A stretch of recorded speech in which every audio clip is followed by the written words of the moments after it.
understanding who God really is will lead you to the best life that he has to provide you with. But here's what the enemy loves to do.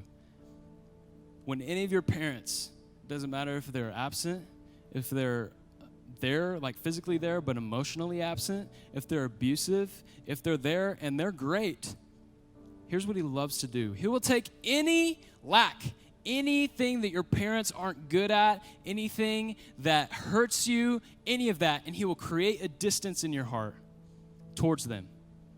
That's what he loves to do. He loves to do that.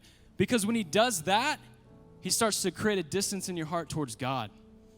Because your parents are supposed to be the prime example of God's love to you. They're supposed to show it to you. That was God's purpose in making a marriage. And when one of those things are missing, or two of those things are bad, or you just have awful parents, or some of them you have great parents, it doesn't matter. The enemy uses whatever he can.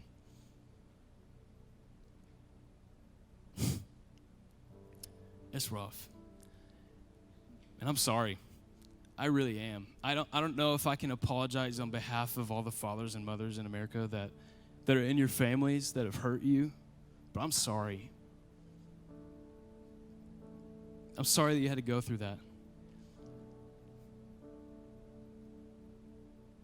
Gosh. The enemy will take whatever he can and he will lie to you and he will say, oh, your father wasn't there growing up? Guess what? God's not there for you either. Oh, your father was there, but he was emotionally absent? God's there, but he doesn't want anything to do with you. He'll say things like, oh, you had to prove yourself to get love from your parents?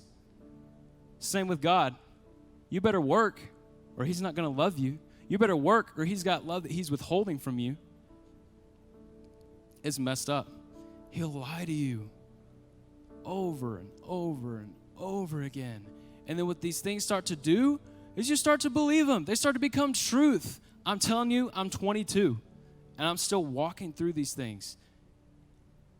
Because I allowed, and not purposely, but the enemy came in, he made distance in my heart when I was a teenager. And so all these things that my parents weren't perfect at, I started to assign to God. And so now I'm living this life where I feel like I have to work for God's love. And the more I do, the more he's going to love me. But guess what? God already loves me as much as he ever is. And if I could just grasp that, I wouldn't have to strive. I wouldn't have to work for his approval. I would work from his approval. I would know I'm Chris Cunningham. I'm a son of God. I don't got to work for God to love me. He already does. But yet sometimes I believe a lie. It's hard. And he's been doing this since the beginning of time. Like he knows what he's doing. Genesis 3, when Adam and Eve were in the garden, the enemy came in. God had one rule. He said, don't eat from that tree.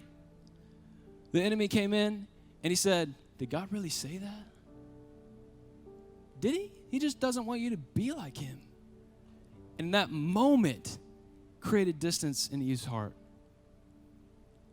He knows he's been doing it from the beginning of time. But guess what? We know he does it. So guess what would happen if you were to understand who God truly is? Guess what would happen? You'd wake up knowing who you are. Because when you know who God truly is, that he's a perfect, loving Father, that he has the best ever in store for your life, yeah, the enemy's scared of you because you get your identity confirmed. The purpose of a father is to validate his children's identity. And when you know God, he says, listen, you are my son. You're my daughter. I'm pleased with you before you work, before you do anything. That's what I think of you. And when you get that, it's easy to wake up every morning and go, yeah, that's who I am.